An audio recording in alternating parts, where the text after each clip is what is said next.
All right, you guys ready? All right, well, we are going to begin, and we've got our state auditor team here, and I'm just gonna turn it over to you guys, so go for it.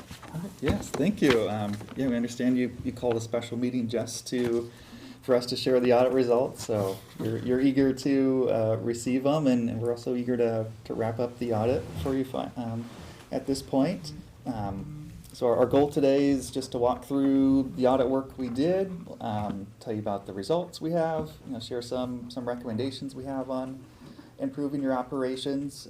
Yeah, we don't not used to doing these in person, so we'll try to keep things smooth and limit the page turning as much as possible. So we do have a few tabs on your packets that we will reference to during our presentation. So this packet contains our draft audit reports that we will be publishing in about a week or two and made available to the public. And also our recommendations and a couple other things that we'll be going over. So with that, I'll pass things off to Tim, who will talk about the audits that we performed. Thanks, Vinny. So for the Mason County audit this year, we performed 3 audit types: the accountability audit, the financial statement audit, and the single audit, all for the period of January 1st, 2024 through December 31st, 2024, which is a 1 year. We're going to start with the accountability audit, where the results are on page 7 or the blue tab of the packet. And the purpose of the accountability audit is really to ascertain whether the county's operations comply with state law, regulations, and its own policies, and also to provide adequate assurance that your controls over the safeguarding of public resources is adequate. So as you can see in the results and brief section, we did in fact find that the county's operations complied in all material respects with the applicable laws, regulations, and your policies, and provided adequate controls over the safeguarding of public resources. Now, at the bottom of the page, you can also see that we have the areas that we selected for this year's accountability audit, as we use our risk-based approach for our accountability audit, because we can't audit everything or else we'd never get any of our audits completed. So here you'll see that we have the areas selected for this year's fiscal year 2024 audit, starting with procurement, public works, purchases, and cooperative purchases. Also for the compliance with public works projects, specifically looking at prevailing wage and retainage requirements. We also performed a review of the Department of Public Health and Human Services, specifically focusing on compliance with state grants and general disbursements. We also looked at self-insurance, particularly for unemployment obligations. And then we performed a review of open public meetings for compliance with minutes, meetings, and executive session requirements. And finally, we looked at financial condition, just reviewing to make sure for any indications of financial distress. And so while we're prepared to discuss all of these areas with you today, we are just going to highlight a couple that we did and looked over this year, particularly looking at procurement and the compliance with public works projects. So the objectives for this area were to determine whether the county complied with bid law and its own policies when procuring services and goods, particularly public works services. And then additionally, for those public works services and projects, that you also complied with the retainage and prevailing wage requirements as well. So for testing these objectives, we first obtained an understanding of the county's procurement requirements and its bidding requirements and its purchasing policies. And then we also used our vendor trend analysis to essentially select public works projects and purchases for review. We obtained the bid documents for those projects and reviewed the documentation to ensure that the county did, in fact, meet and follow its bid process and also the bid laws that are applicable to those projects. We ultimately identified some recommendations that we've made to the county and the county's management, which we'll discuss later on. And then the second area that I want to highlight is the Department of Public Health and Human Services review.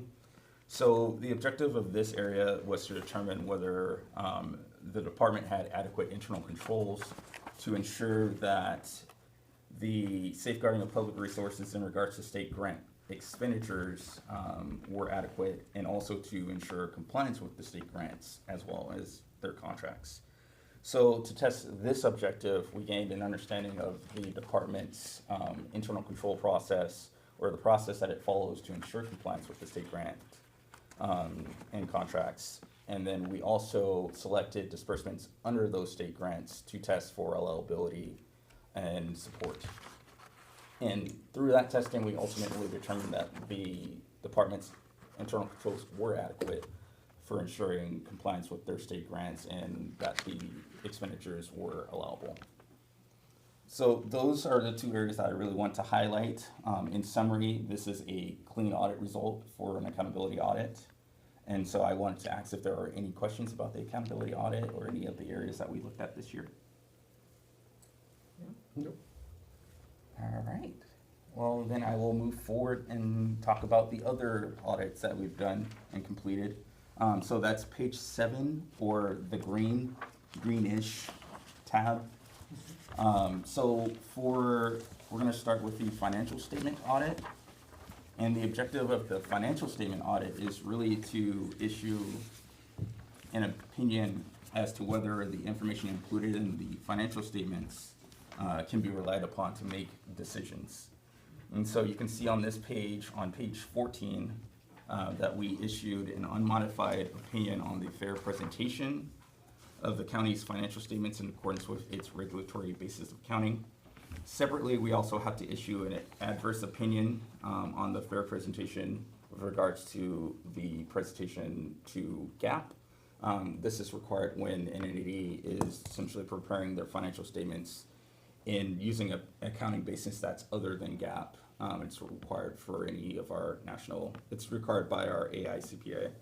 So essentially, any basis that's not GAAP, we have to include this statement and the adverse opinion. Cash basis is allowable within the state of Washington, but we just have to report that it's not being prepared in accordance with GAAP. And when you say GAAP, you mean Government accounting Yeah. practices? Okay. Yes.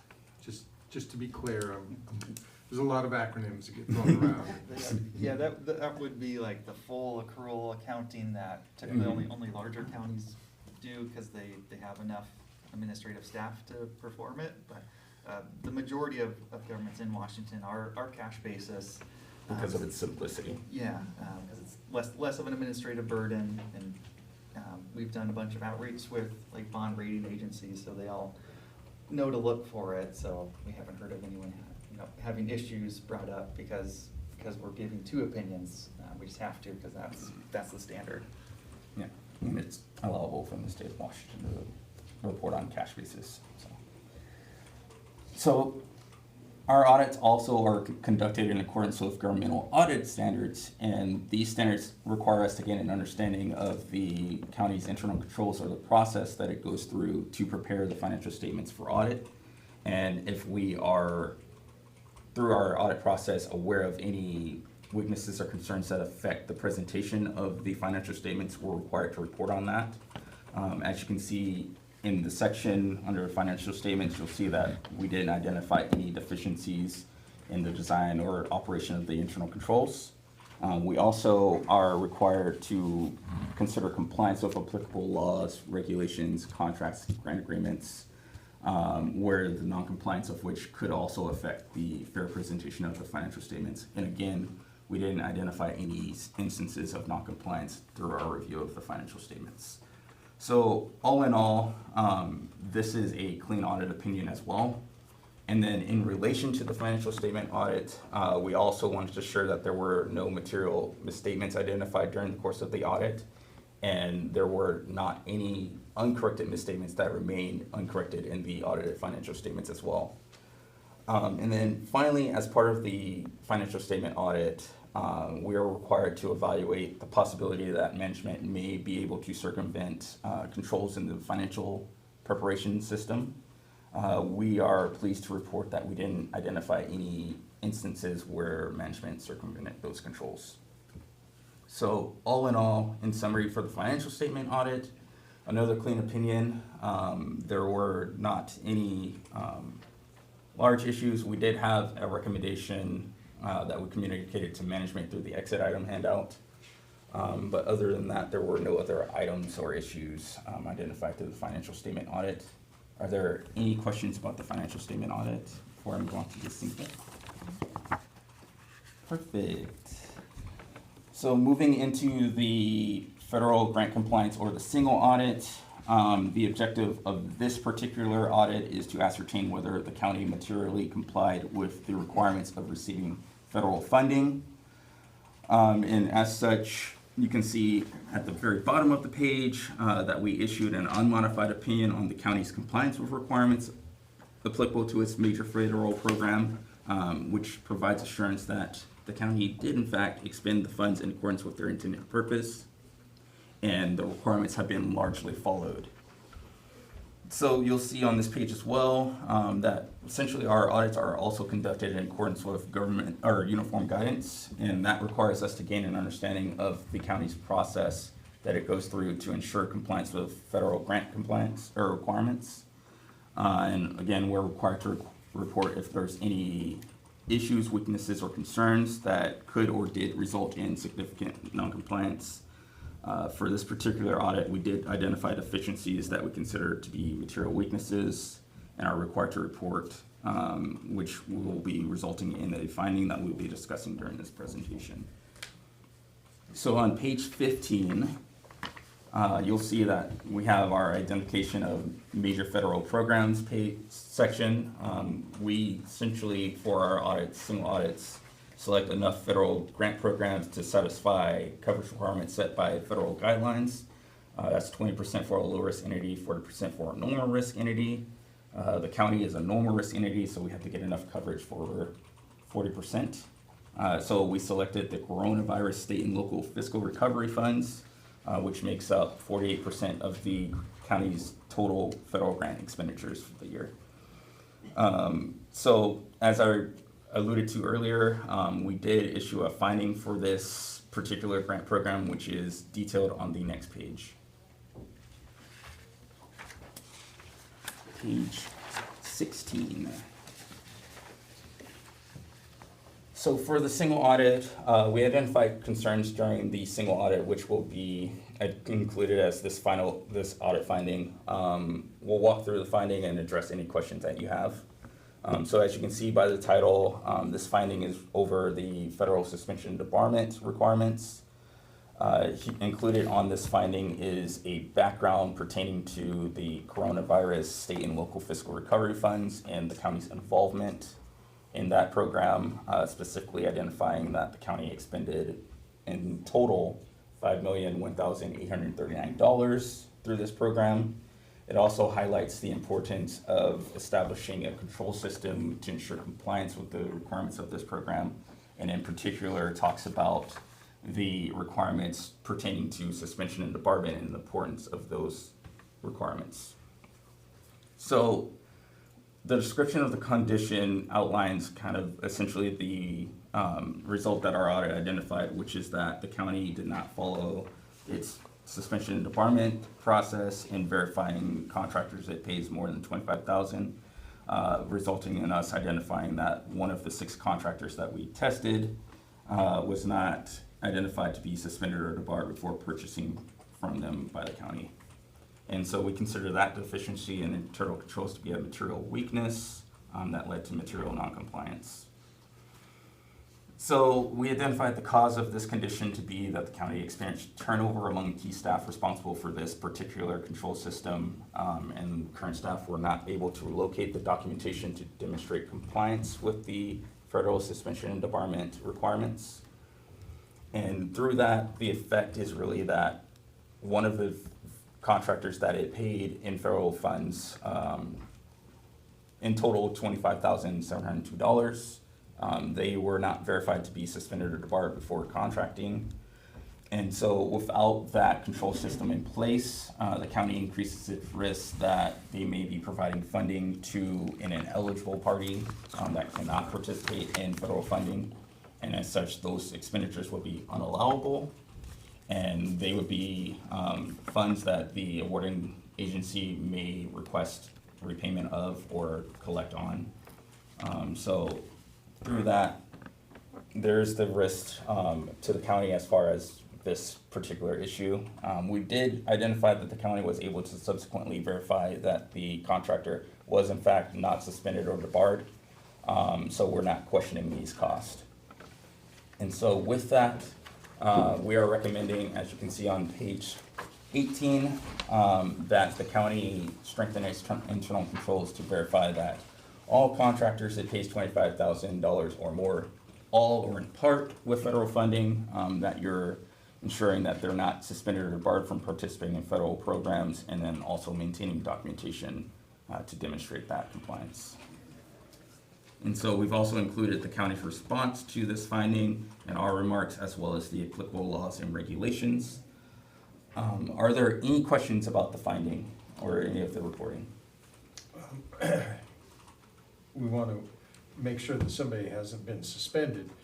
If they're not suspended at the time of the contract, is that also, and then subsequently become suspended for some reason?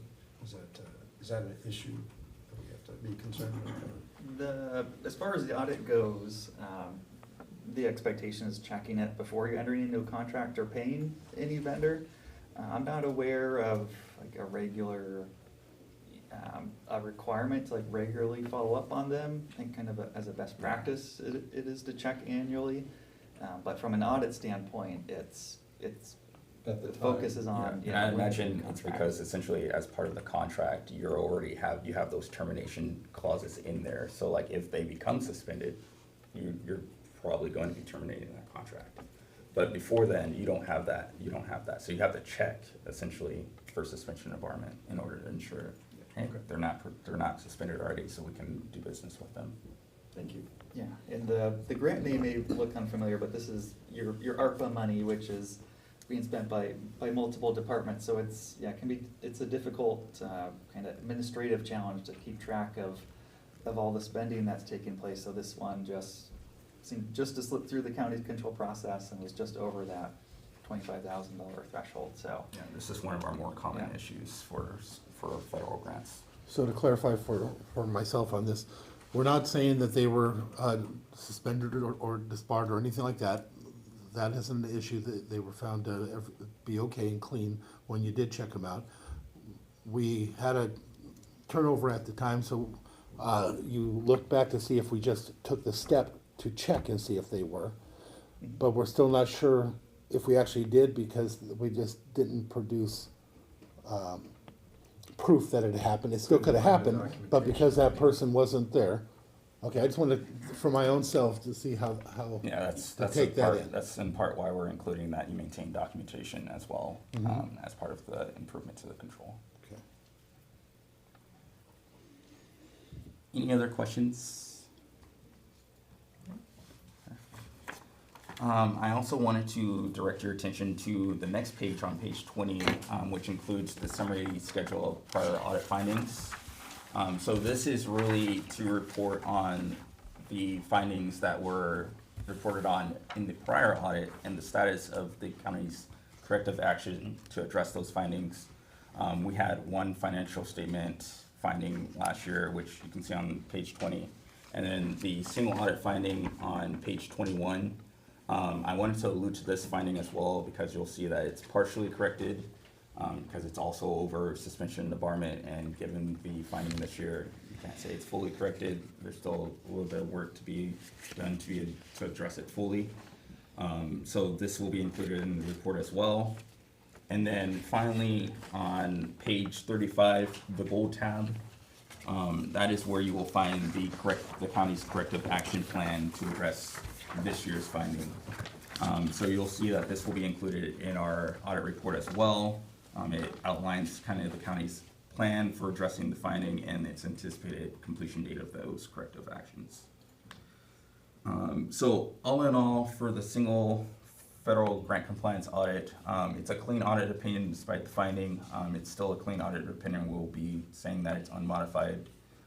So it's in total clean all the way through, financial single accountability. And that's essentially what's going to be published. We'll include all the summaries and the county's responses to those summaries as well.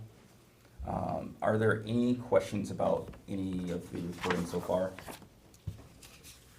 No questions? No.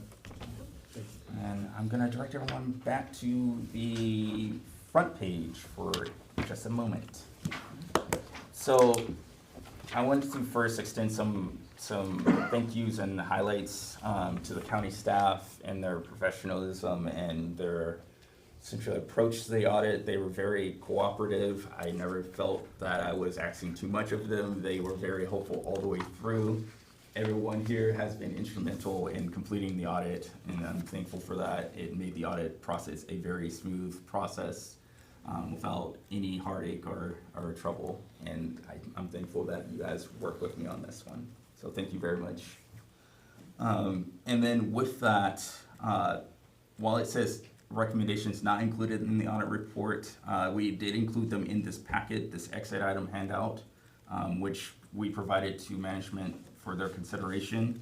And these exit items are really to address control deficiencies or noncompliance with laws and regulations that have an insignificant effect on the county's operations.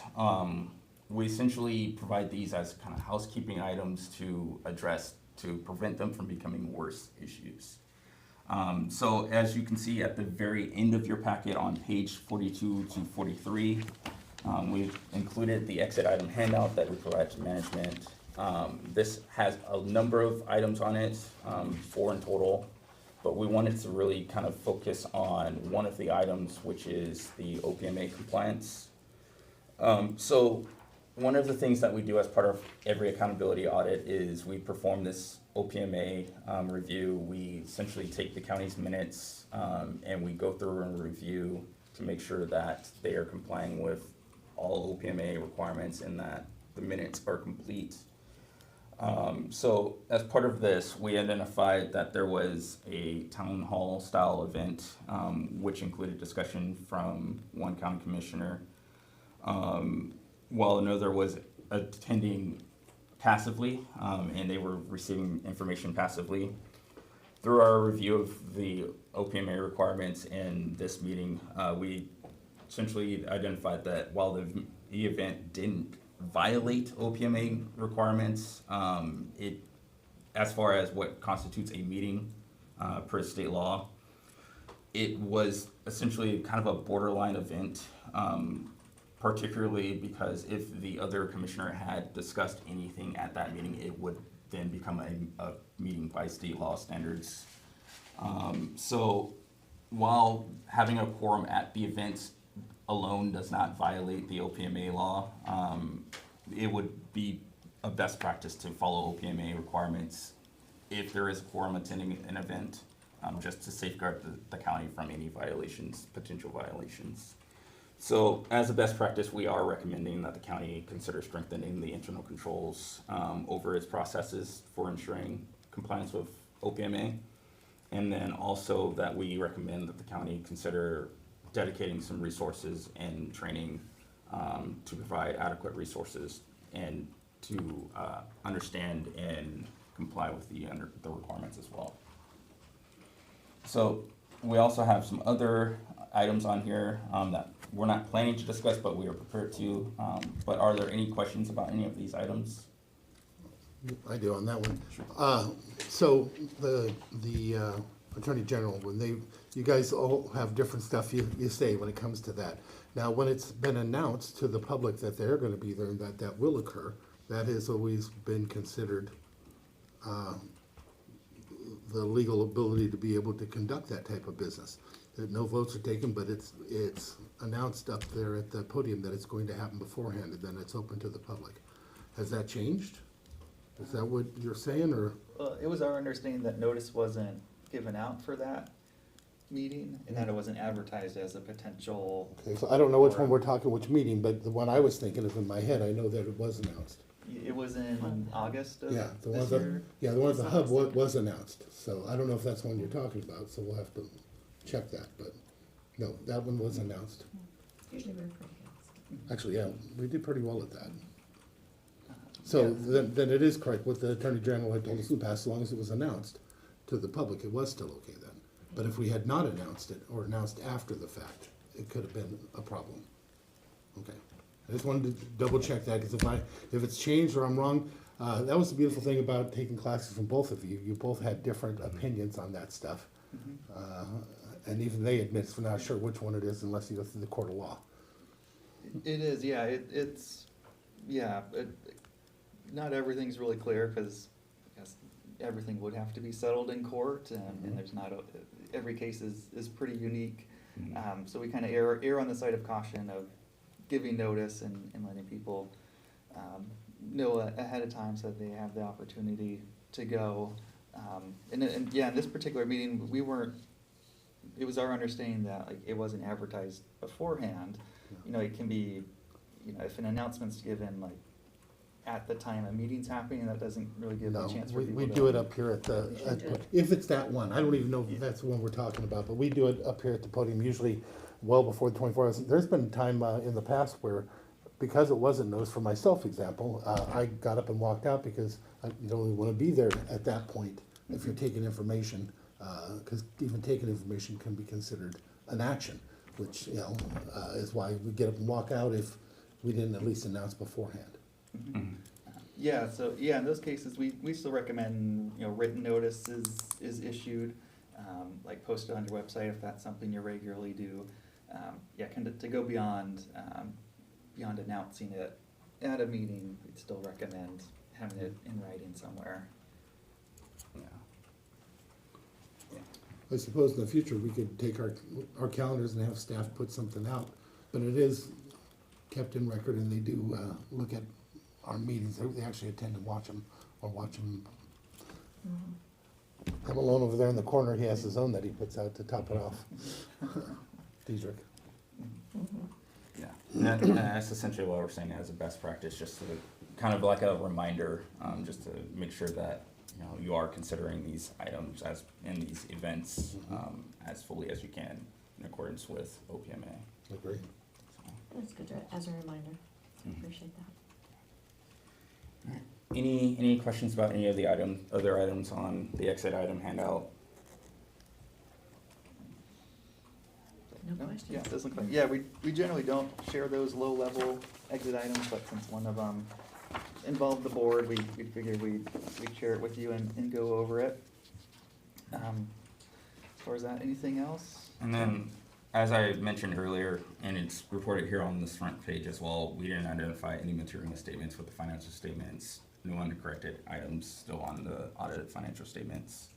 And we determined that the management didn't override their financial statement preparation controls. So that's essentially everything that gets outlined in the reports. Again, all in all, clean reports through and through, even with the finding. And then with the finding, essentially we'll be back next year to confirm the corrective action status of that finding. So with that, I believe I will turn it over to Vinny for some final housekeeping items. Yes, I'll be going over page 2, the last page of our exit agenda. Just have a few last things to share with you. First off, when it comes to our audit report, we should be able to publish that in the next week or two. So that'll be made available to the public for them to look at. The only recommendation included in that will be the finding that Tim talked about over the ARPA grant. The other recommendations we have are not mentioned in the audit report since they're at a low level meant for management, but they are a public record, so if anyone requests them, we'll provide those. Once that report is published, we'll also send out a survey link to Leo as our main contact. We encourage him to provide his feedback on how the audit went, anything we can do to improve the process in the future. I know it's always a challenge having us us around making lots of requests on top of everyone's regular job duties. And he's also able to forward that link on to anyone else who wants to provide their feedback on the audit. We're welcome to receiving it. Next up there is the management representation letter. I think hopefully we're gonna get that signed today, because everyone who is signing it is here right now. So that's just something we get in every audit, where management is essentially asserting that they were truthful with us during the audit, provided us, with all the relevant documentation we asked for, that sort of thing. So hopefully we'll get a signed copy of that today. Yeah, I believe we're waiting for just one more signature and then it's all yours. Okay, perfect. And then next up, the audit costs. We estimated the total cost of all of our audits to be $82,000 at the beginning. We are happy to say we came in under, about $5,000 under that. Thank you. Yes, we tried. Yeah, a lot of that's fortunately on the county getting us things as we asked for them, which helps keep the audit moving along efficiently. And we also didn't need to travel out here as much as we thought, so there's some travel savings there too as well. As far as the next audit goes, be similar to this year. We'll be coming out and starting in the summer of 2026, performing three same audit types: the financial statement, that accountability audit, and then a federal grant review also. As far as the cost of the next audit goes, we're expecting it to be a little bit higher, mainly because we'll probably have to review 2 grants as part of that federal single audit. This year was a little unusual, and since we only needed to review 1, It's we concentrated. normally we have 2 or 3 grants that we have to look at, so that's the reason for the cost increase there, expected for next year. And then beyond that, we kind of went over these teams at the entrance conference, so I won't go over them in detail, but we wanted to give another shout out to our local government support team, who's available to help your staff with any accounting or financial reporting questions they have, and also Center for Government Innovation, which is meant to help governments work more effectively and efficiently. They have best practice guides on a whole number of areas, from buying and bidding to P-cards, all those sorts of things. They offer cybersecurity audits, cybersecurity checkups, team building and leadership workshops, lean process improvement training, a whole host of different services they offer, all at no cost to you, all throughout the year. You can use them as much as you want. So we included their contact info in the packet if anyone wants to reach out to them. And that's all the information we had to share with you. So I want to thank you once again for joining us, and be happy to take any final questions you have. Question? I have a comment. Thank you. No questions, but Okay. a comment. We'll take it. You guys, I heard nothing but good about your team, and so I wanted to thank you guys for being so professional and courteous, and for the finding, I mean, the grade, I guess. Our team, I wanna thank them, because we couldn't do it without them. We couldn't either. No, so thank you guys, and, anything? No? How about anybody back there, do you wanna say anything? Leo? I just want to say, I really enjoyed working with SAO, and very grateful for the county's departments and financial services and county auditor, for sure. Yes, I always enjoy a good audit. It's the best ever. Anyone else wanna say anything? It's kind of one of the, Yeah, auditor? I just want to echo Leo's comments, but also thank Leo, because he always takes these audits very seriously and goes through them with the utmost of professionalism and attention to detail. And thank you very much, Leo. It was a pleasure working with you. I appreciated the responsiveness to the treasurer's office every time we were clarifying exactly what you were requesting. Mhm. You guys were right on it so that we're not sitting around waiting. And that was so helpful. Yeah. We could move on. Yeah, it's a two-way street as far as responsiveness and willingness to cooperate, so thank you for that too. All right.